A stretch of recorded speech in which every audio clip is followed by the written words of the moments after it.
lecture we'll discuss about a classical analysis analytical chemistry question. Acetic acid react with potassium chloride according to the reaction. Potassium carbonate sorry acetic acid जो है वो इस reaction के through जो है potassium carbonate से react करता है if 4.20 ml of vinegar is diluted to 25 ml solution and 5 ml of this diluted solution required 12.2 ml of 0.0284 I think potassium carbonate. What will be the concentration of acetic acid in the vinegar? Express the result in percent weight by volume. So first of all आपको जो potassium carbonate है उसकी concentration given है 0.0294 और उसका volume जितना consume हुआ है वो आपको गिवन है. Next we will find in this way millimoles of the potassium carbonate 0.35868.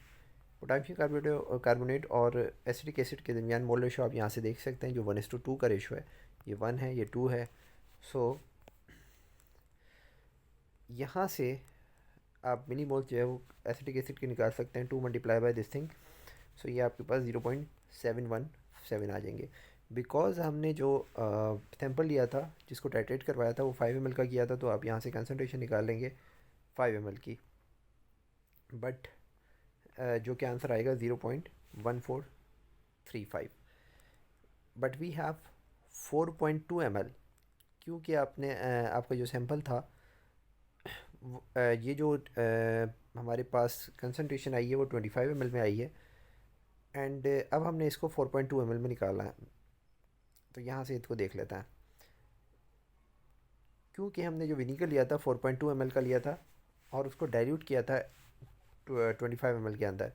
सो हमें जो कंसनट्रेशन चाहिए वो अपने 4.2 ml सैम्पल के अंदर चाहिए. सो C1V1 लगा के आप यहाँ से कंसनट्रेशन निकाल सकते हैं इसकी.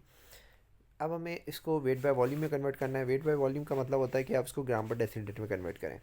सो इसको मल्टीप्लाई करवा दें इसके मोलिकुलर वेट से. ग्राम से ये कैंसिल आउट हो जाएगा और इसको हाँ नीचे डेसीलीटर लेके आना है. तो इधर आप जो है वो 10 डेसीलीटर से इसको डिवाइड करवा दें और 1 लीटर से इसको मल्टीप्लाई करवा दें. सो 1 लीटर से लीटर कैंसिल आउट हो जाएगा और नीचे आपके पास डेसीलीटर आ जाएगा after solution 5.124. Another question is unit conversion. Express 0.1359 मोल पर litre Na2 sodium bicarbonate in percent weight by volume milligram पर डेसीलीटर ppm. इनमें आपने इसको कन्वर्ट करना है. सो फर्स्ट ऑफ ऑल आपको जो कंसनट्रेशन दी हुई है वो मोल पर लीटर में दी हुई है. सो 1.106 ग्राम पर मोल जो है वो सोडियम बाइकार्बोनेट का मॉलिक्यूलर वेट आ जाता है. सो मॉलिक्यूलर वेट से आप इसको मल्टीप्लाई करवा दें और इसको 10 डेसीलीटर से डिवाइड करवा दें. तो इस तरीके से हम इसको ग्राम पर डेसीलीटर में कन्वर्ट कर सकते हैं फर्स्ट ऑफ ऑल. जो कि ग्राम पर लीटर का डेसीलीटर का मतलब होता है वही वेट बाय वॉल्यूम. बट हमने इसको मिलीग्राम पर डेसीलीटर में रिपोर्ट करना है. तो इसको आप 1000 से मल्टीप्लाई करवा दें तो ये मिलीग्राम पर डेसीलीटर में चला जाएगा. एंड देन आपने जो है वो इसको रिपोर्ट करना है ppm में. तो मिलीग्राम पर लीटर जो होता है वो ppm होता है. तो 10 डेसीलीटर को अगर आप कन्वर्ट करना चाहते हैं तो इसके लिए इसको जो डेसीलीटर है आपने इसको 10 से मल्टीप्लाई और डिवाइड करवा दिया. सो ये आ गया आपके पास 10 decilitre.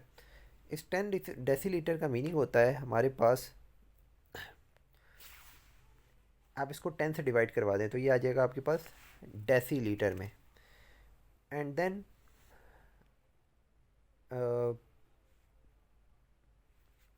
Decilitre is equals to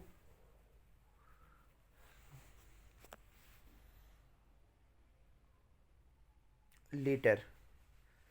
how ये ज़रा हम देख लेते हैं. Litre is equals to 10 decilitre. किस तरह से हम इसको शो कर सकते हैं. सो फर्स्ट ऑफ ऑल आपके पास 1000 ml जो होते हैं वो 1 लीटर के बराबर होते हैं. एंड देन यहाँ से आप क्या कर सकते हैं कि इसको 10 मल्टीप्लाई बाय 100 ml लिख सकते हैं और 10 multiply by decilitre is equals to 1 litre. तो 10 डेसीलीटर जहाँ पे भी लिखा है तो आप वहाँ पे 1 लीटर लिख सकते हैं। तो हमने यहाँ पे क्या किया कि 10 डेसीलीटर जहाँ लिखा हुआ था वहाँ पे हमने 1 लीटर लिख दिया और उसको 10 से डिवाइड नहीं करवाया है, 10 से इसको मल्टीप्लाई करवाया है। सो फाइनली आपके पास 14400 ppm में इसका आंसर आ जाएगा।